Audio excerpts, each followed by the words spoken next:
Hey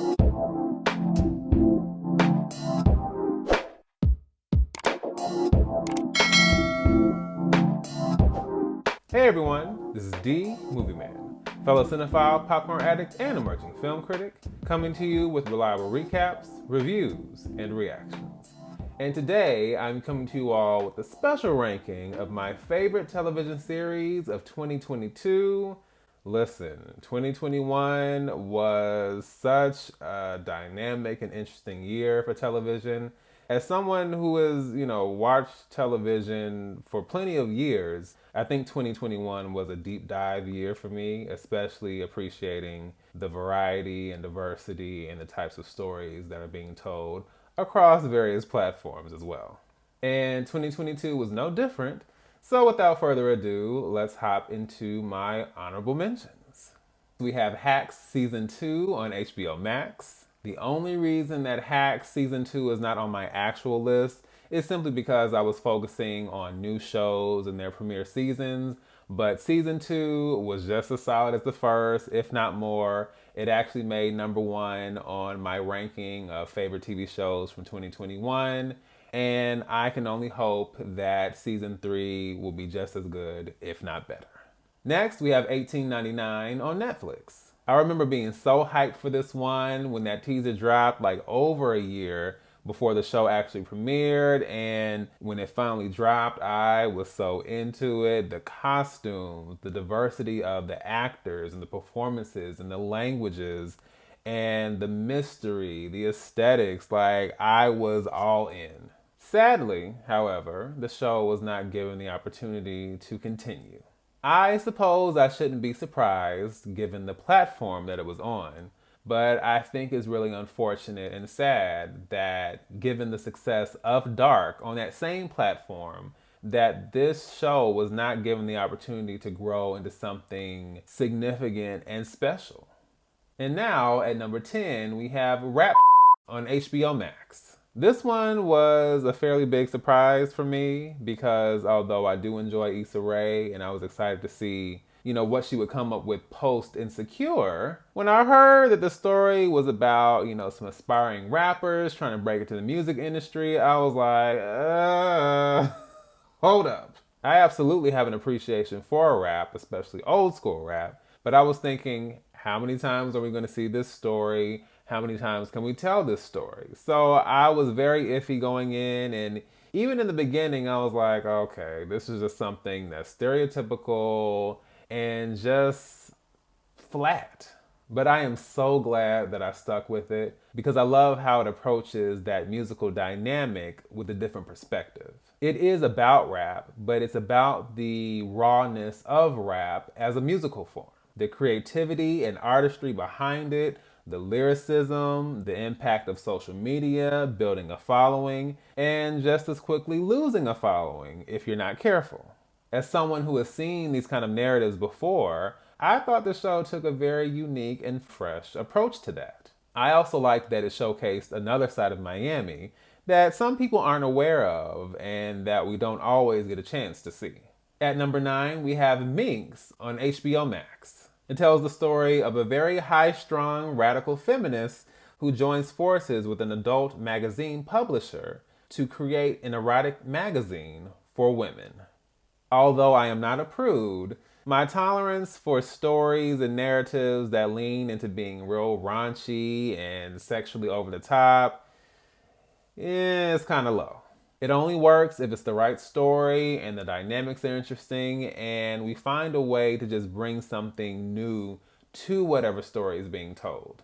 And I think what makes this so enjoyable is the really unique dynamic between Joyce and Doug, played by Ophelia Lovibond and Jake Johnson, and how this magazine starts to affect their community, starts to affect society, and it just has an unprecedented impact on the people around them. And of course, it takes place in the 70s, which is always fun. So I really appreciated just what this show had to say and just it not being afraid to go there because there were some things that my eyes were not ready for and still are not ready for. And at 8, we have The Gilded Age on HBO Max. It tells the story of the social dynamics and conflicts between the members of the nouveau riche and the established members of old money society amidst the boom years in the 1880s. If you weren't already aware, I did do a series recap of the first season. It was such a blast, especially digging into the historical background and context of the story. I was especially impressed seeing the reality of the black upper class during that time when it's a part of history that is rarely showcased was really impressive. I'm a huge history buff and period piece fan, so it was right up my alley. It also helps that this was created and written by Julian Fellows, who created the massively popular series Downton Abbey. And while the show isn't quite on the level of that one, I really love the foundation that's been set up here. I love the costumes, I love the production design and the aesthetics, and I really enjoyed the performances and casting as well. Especially Carrie Coon, Morgan Spector, Christine Baranski, and Danae Benton.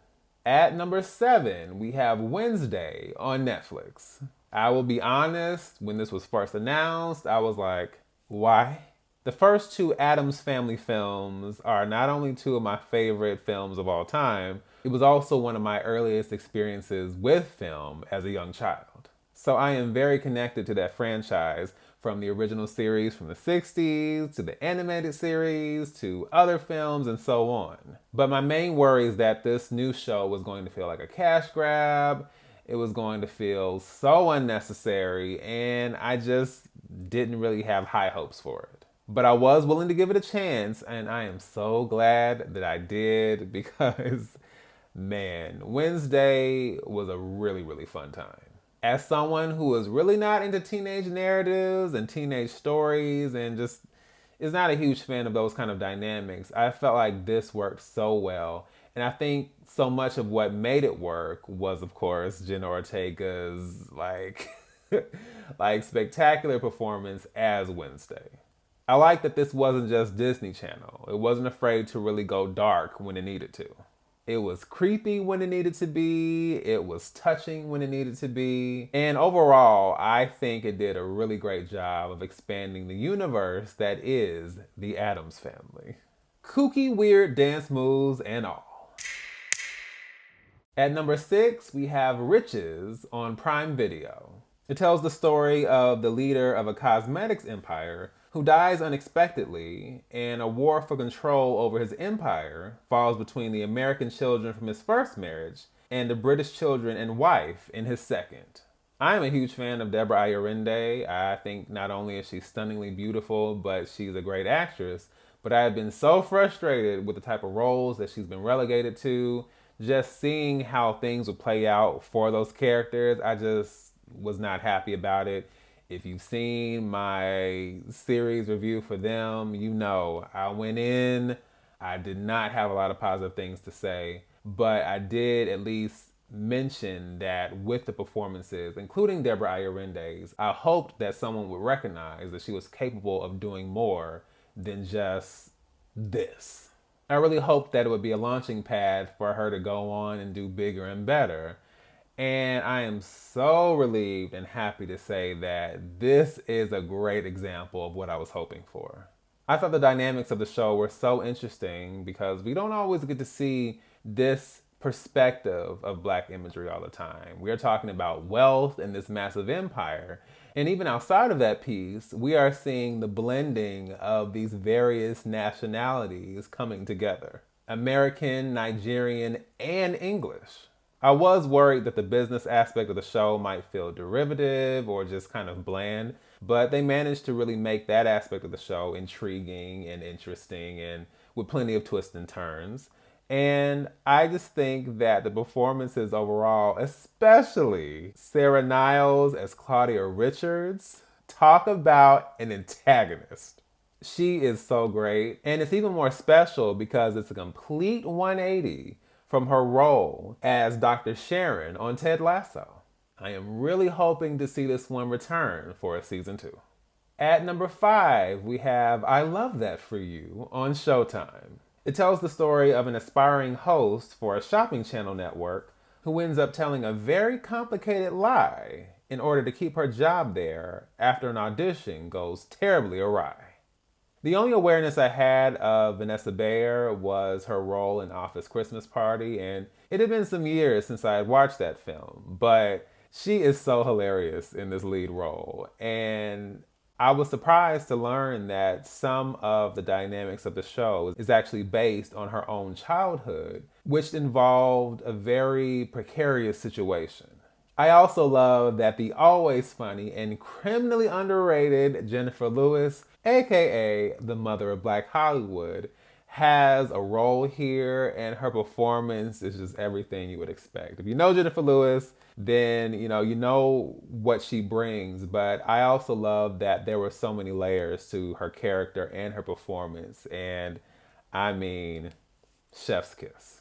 As someone who grew up seeing the Home Shopping Network occasionally on the television and being oddly fascinated by it, this show is a uniquely funny look at that world, that profession, and the many eccentric personalities that encompass it.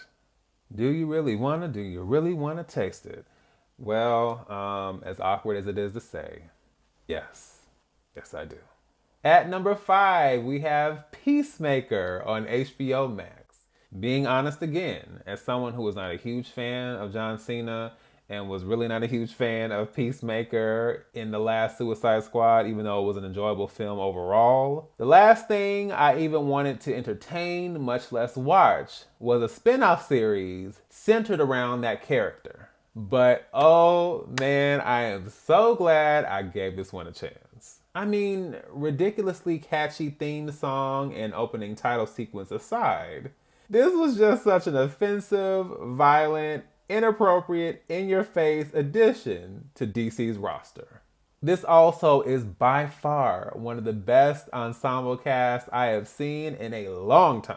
Everyone is hilarious, everyone is entertaining, everyone is enjoyable, everyone puts in work and contributes to bring this entire show and story together, and man, what a time. And at number 4, we have Bel-Air on Peacock.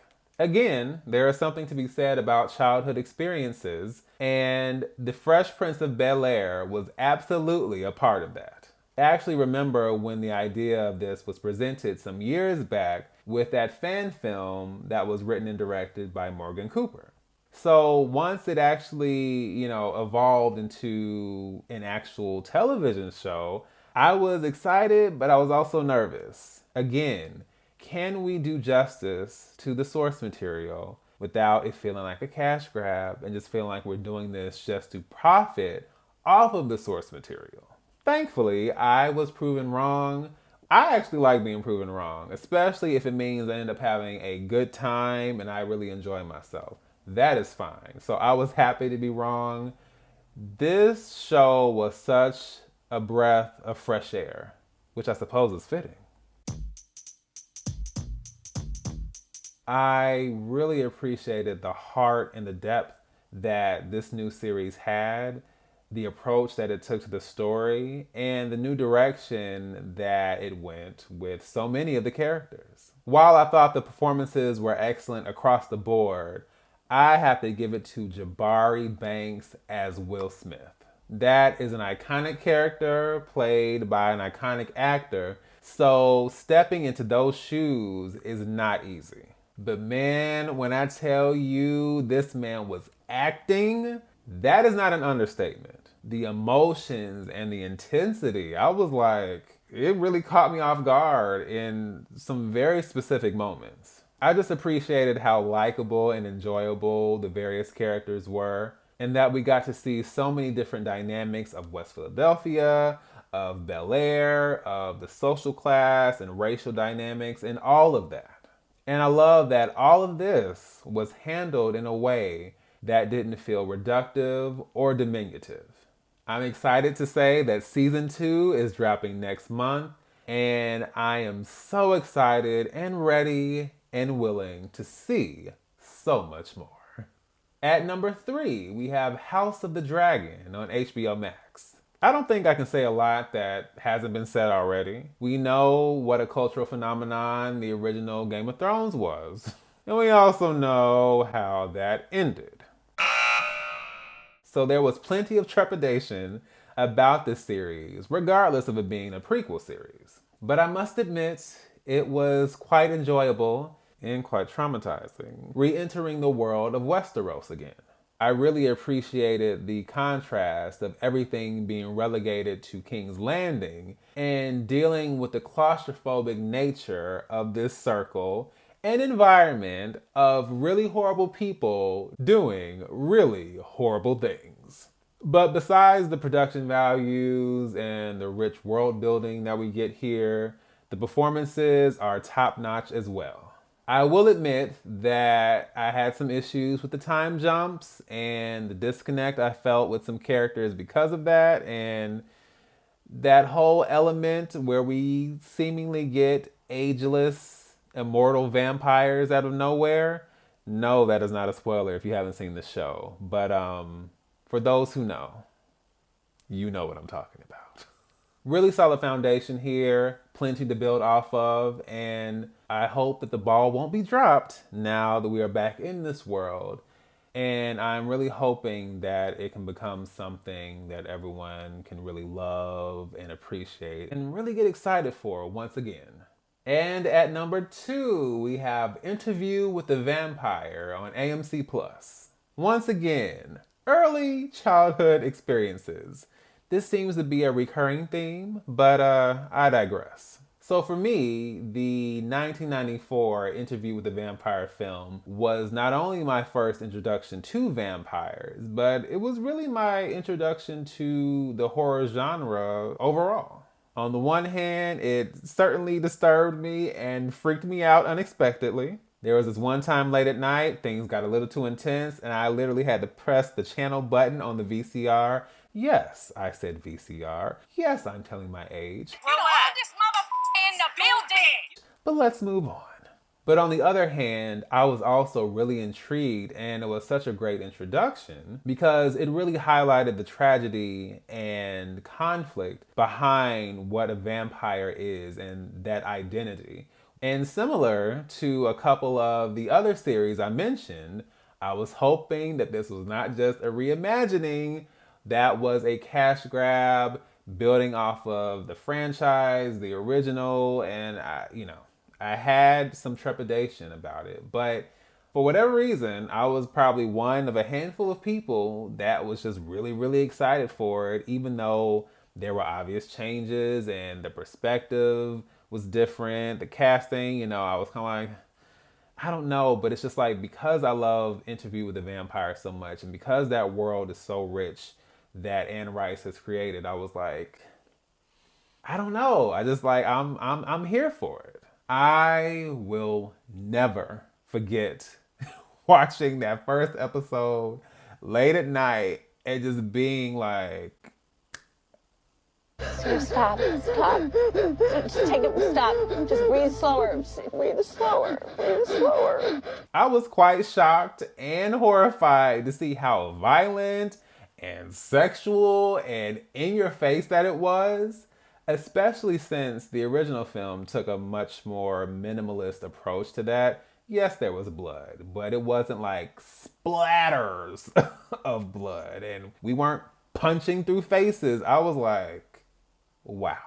Now, for the people who are purists when it comes to source material, this show is not for you. If you can, accept that this is a different interpretation and a different perspective, then I think you'll be fine. But if you're like, this is how the characters are supposed to look, this isn't for you. And for me, I fell right in the middle. I have my appreciation of the book, of the 1994 film, and this series, and I feel like I can separate my appreciation for all three.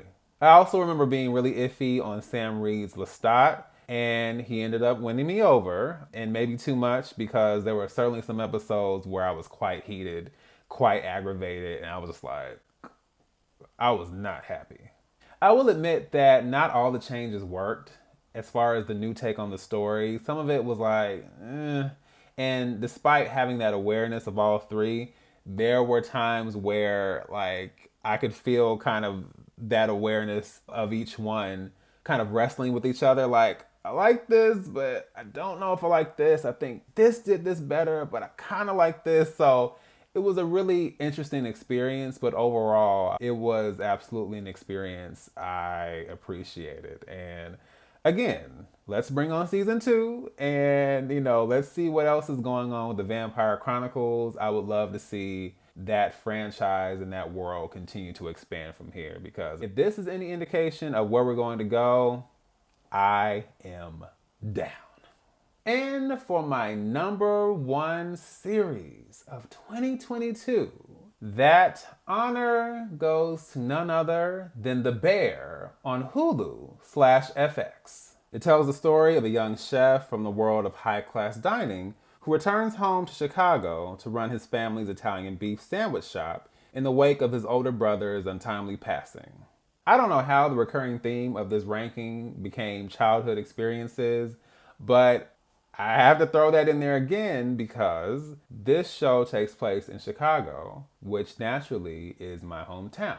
And there's just something so significant about seeing Chicago represented in any movie or TV show. And I'm so happy that I can add this series to the roster. I mean, just so many memories and so many thoughts that kept flowing back the more I watched this. And just even remembering driving through the city and literally driving past shops just like this one. As someone who has not had the full food industry experience as far as a job, save for a movie theater concession stand, I love that this series gave me a sneak peek into that. Like, it gave me an insight of what that environment really looks like in all of its chaos and confusion, and just like, I was really taken aback. This show was quite stressful to watch. At times, it was really giving me uncut gems because that film, had me up to here.